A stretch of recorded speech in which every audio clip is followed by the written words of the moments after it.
Hey guys, happy Sunday, and welcome to the low-tech version of the Coin Geek podcast show, YouTube on a Sunday. Can we all just breathe and relax for a minute and come together and talk about what's important in life, coins and coin collecting, and what's going on in the coin market?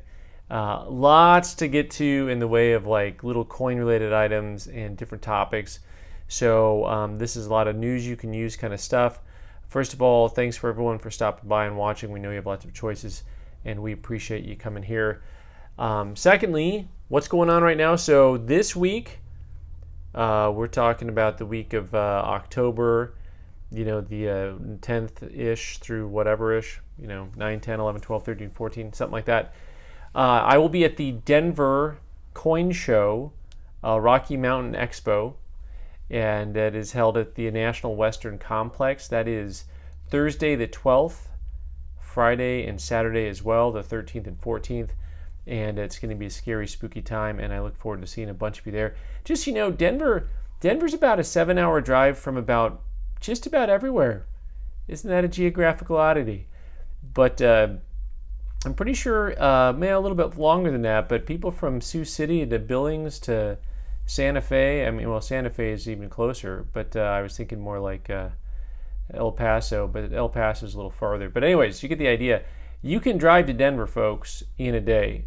Most of you can. I know you guys on the East Coast can't make it there, but the good news is everything flies through Denver, right? So just, if you book a flight to Denver, it's expensive, but if you book a flight and it carries over through Denver, just secretly get off the plane. They won't track you down. Don't do that, by the way. That's a joke. They will, sometimes I think the things I say is funny, but it's not. All right, so this I'm looking forward to seeing a bunch of people down there in Denver and having a good time with coins, and I'll have another good feel for how the coin market is going. We will be doing some type of video productions from there, undoubtedly. So stay tuned, get ready for hopefully some type of live stream or something fun along those lines. All right, coming up in November, beginning of November, there is the Eric P. Newman, the Newman Numismatic Portal, the NNP Symposium, nnpsymposium.org, and they run different types of numismatic lectures throughout the year. And God willing, and the creek don't rise, I'll be doing a talking to you on November the 2nd, bright and early in the morning or mid-morning, depending on where you're at. And that'll be kind of a fun thing. We'll have ongoing conversations through our social media channels to tell you more about that and keep you informed. But hopefully, I'm hoping a lot of you guys can join me for that, because that is a live stream event, and they run it through their platform, and they take questions. And there's a moderator who answers the question, doesn't answer the question. They should probably have the moderator answer the questions. The moderator there who can then read the questions to me that the moderator chooses to read, which will be kind of nice, because there's a few of you out there whose questions probably don't need to be read to the public. You know who you are.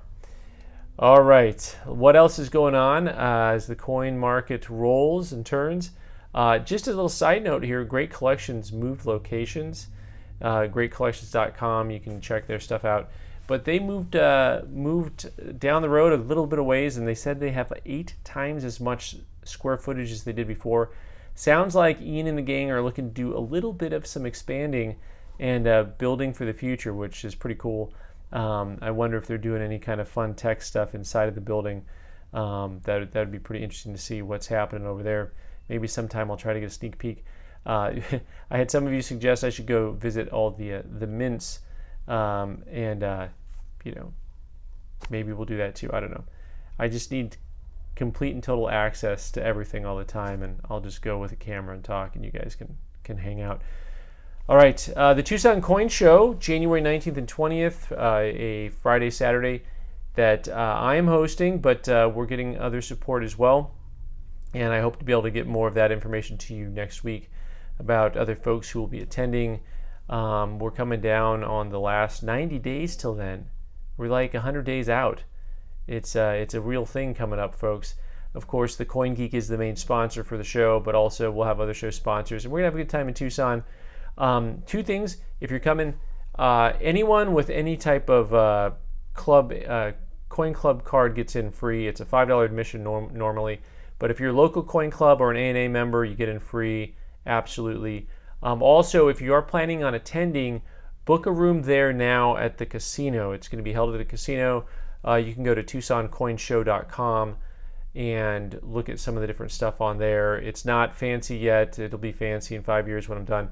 But right now, though, if you want to book a hotel, the hotel information is on there. And book early to make sure you can get in and be on campus, because I always think that's a lot more fun when you're actually at the site.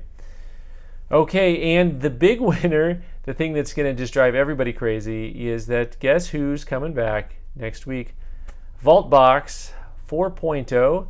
I know some of you are waiting for the Ocho, but Vaultbox 4.0 is coming out next week on the 11th. And the big question is whether or not I will be getting any. I will be in Denver. I don't think I'm going to order any, and there's several reasons why.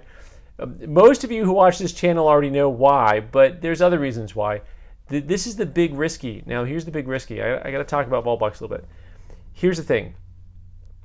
You guys should sit down and talk with the guy who created and runs Vaultbox, or maybe I should. He's super sincere and super passionate about the hobby and collecting. And there's a ton of work that goes into what they're doing. And they're trying all different kinds of things. And some of it is a little bit throw something at the wall and see what sticks, but there's a lot of thought that goes into this stuff. And so in this round, they will be, in their vault boxes, there will be traditional US coins graded in the 10-point NGC X grading scale. All right, guys, so that is, I think that's very risky. And to be frank, we'll see what happens. I still think they'll sell out because they have a very, very loyal following.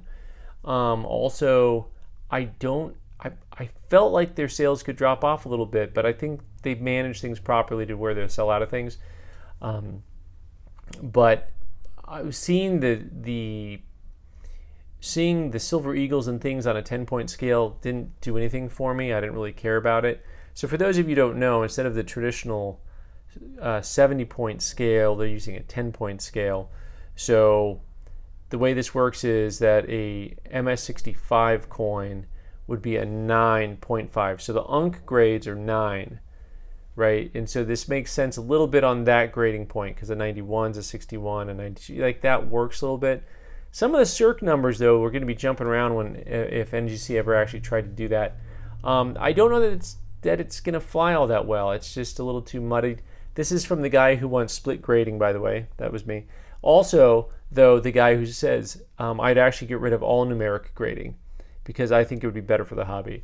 So I know a lot of you think that's just ape bananas crazy, but I would prefer it, to be honest with you, because then we can just talk about the coins instead of talking about balls and strikes and who graded what and how they graded it. All right, last up, I had a comment from a viewer on a video I made about Annex and them being second tier, and we'll make more videos about Annex. There's a lot of nuance in all of this stuff, right? So for those of you who are newer to coin collecting and stuff, this is why I'd actually prefer to do just verbal grading instead of the numeric, because we get into all this nuance and it just becomes a nuisance. But the comment was that he called the shop and we offered him $25 back a spot on his 1 ounce gold Australian coin that was graded MS70 by NGC. And the comment went on to basically say, what's going on here? You profess MS70s and NGC and this, that, and the other. And so this is a good time to talk about a couple things of what was said and what was not said. So when it comes to bullion-related items, I don't really recommend necessarily that you buy certified bullion-related items. I also don't recommend, investing in any of that type of stuff. I also never said that NGC coins graded in that way in MS70 is going to be more valuable down the road. Now, the hard thing with gold coins or silver coins is the modern stuff, the modern bullion stuff, if you're going to buy it in a holder, the weird thing is an MS70 is the standard, not the exception. So you can actually get dinged for having like a 69 or a 68. So you're talking about most of the stuff that's come out in the last couple of decades that's going straight into a holder, and it's all going to be MS70. There's nothing wrong with you buying that stuff if you enjoy it. I always recommend, though, try to buy it as close to spot as you can, because for most of those items, you're probably not going to see any type of great return as far as a numismatic item. I tell people my general advice is keep your numismatic items on one side and your bullion items on the other, and don't cross over. That's just my 2 cents on that. So thanks for the comment. I think it's worth discussing. Always kind of worth reiterating some of those different things that we run into in the coin market. And there'll be more time for more of these discussions. In the meantime, everyone have a great week, and I'm looking forward to reporting stuff back to you from Denver. All right, guys, take care.